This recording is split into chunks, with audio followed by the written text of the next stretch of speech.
United States President Donald Trump, together with Israeli Prime Minister Benjamin Netanyahu, presented the final peace proposal for the Gaza Strip in Washington.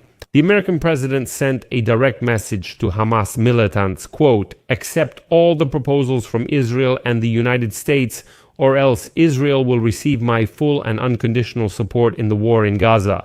Benjamin Netanyahu accepted Donald Trump's plan and stated that it could truly put an end to the war, although he warned that there can be no talk of a Palestinian state. In addition, Benjamin Netanyahu directly states, standing next to Donald Trump, that if Hamas rejects the United States peace plans, then Israel will finish the job on its own. So what does Donald Trump's peace plan for the Gaza Strip contain? Why does Donald Trump want to preside over the so-called Peace Council that will govern the Gaza Strip? So what exactly did Benjamin Netanyahu agree to today? My name is Alexei Pechi. Today is September 29th. Let's analyze this together. But before we start, I want to remind you that every day on this YouTube channel, several news analysis videos are released so that you can stay up to date with absolutely all the news. That's why I recommend subscribing to this YouTube channel and clicking the bell to get notified when new episodes are released. And I ask you to write a long, detailed comment. Subscribe to the episodes. So, today, on September 29th, Donald Trump and Benjamin Netanyahu met in Washington. As expected, after the meeting, Trump began a joint press conference with Netanyahu, thanking him for agreeing to the peace settlement plan in the Gaza Strip. Netanyahu was silent at first, though later he stated that he does support Donald Trump's plan. Quote from Netanyahu, "I support your plan to end the war in Gaza, which meets our military objectives. It will bring all our hostages back to Israel, deprive Hamas of its military power and political dominance, and also guarantee that Gaza will never again pose a threat to Israel." Well, and then Netanyahu adds, quote, "I think we need to understand that we are giving everyone a chance to do this peacefully, which will allow us to achieve all our military goals without further bloodshed. But if Hamas rejects your plan, Mr. President, or supposedly accepts it, and then essentially does everything possible to oppose it, then Israel will finish the job on its own." Trump, by the way, also admitted that Hamas might derail the deal, but added that if that happens, Israel will get support from the United States to complete its military campaign. Quote, "I hope we will reach a peace agreement, and if Hamas refuses the agreement, then anything is possible. They're the only ones left. Everyone else has accepted it. But I have a feeling that we will get a positive answer. And if not, as you know, Bibi, we fully support you in whatever you have to do."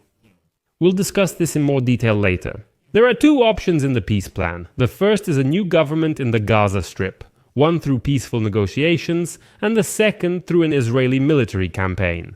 But we'll talk about that a bit later. Trump also stated that the United States is offering Palestinians the opportunity to take responsibility for their own destiny, adding that the Palestinian administration will have only itself to blame if peace is not achieved. What's next? He shared an interesting quote. "The future for Palestinians remains uncertain. But the plan we presented today is aimed at an immediate end to the war, the return of all our hostages, and the creation of acceptable security conditions for Israel and success for Palestine." And so on. Trump generously stated that he would personally lead the Transitional Peace Council, which will oversee the reconstruction of the Gaza Strip after the war there ends. Moreover, Trump's plans go even further.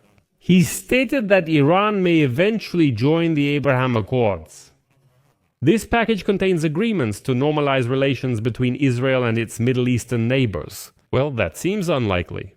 It's also important to note that Netanyahu met today in the Oval Office with the Prime Minister of Qatar, Sheikh Al Thani, and as a result, they both seemed to find common ground.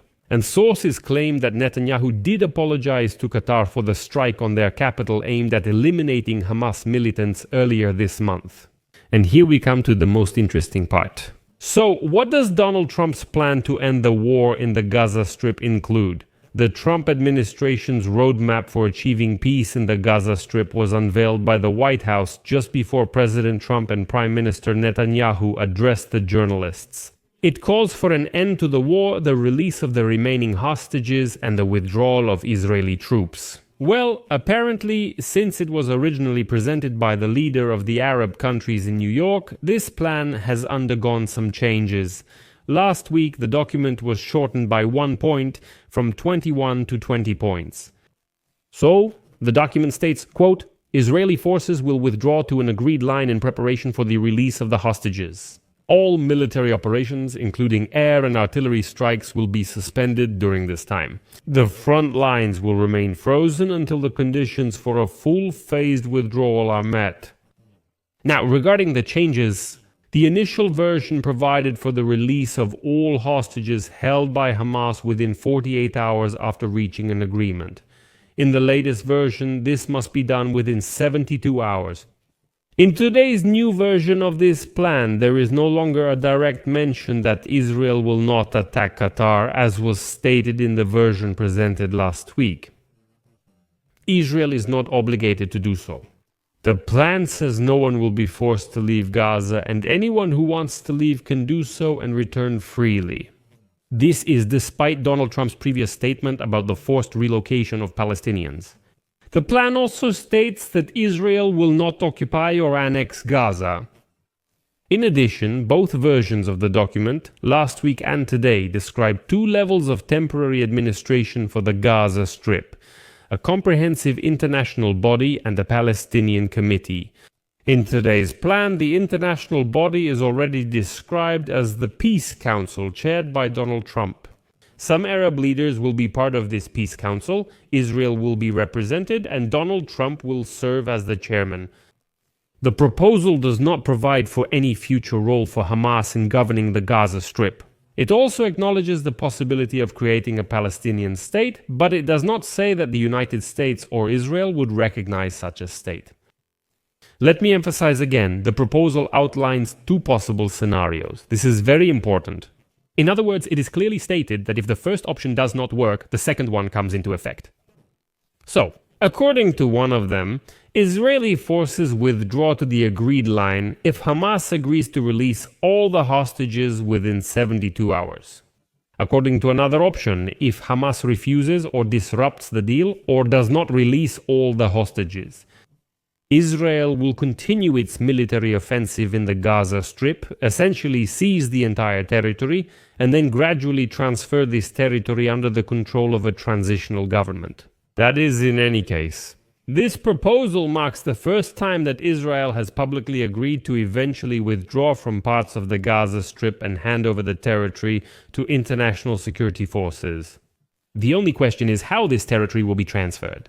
Either Hamas releases the hostages and leaves peacefully, or it happens by military means. The military campaign must then finish.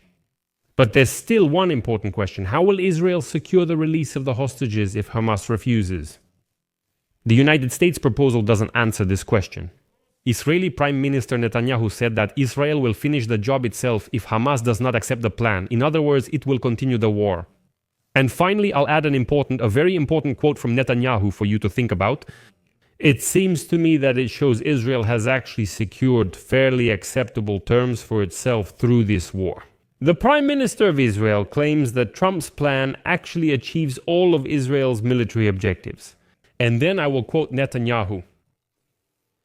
All our hostages, both living and deceased, will immediately return home. Hamas will be disarmed, Gaza will be demilitarized, and Israel will retain responsibility for security, including the security perimeter, for the foreseeable future.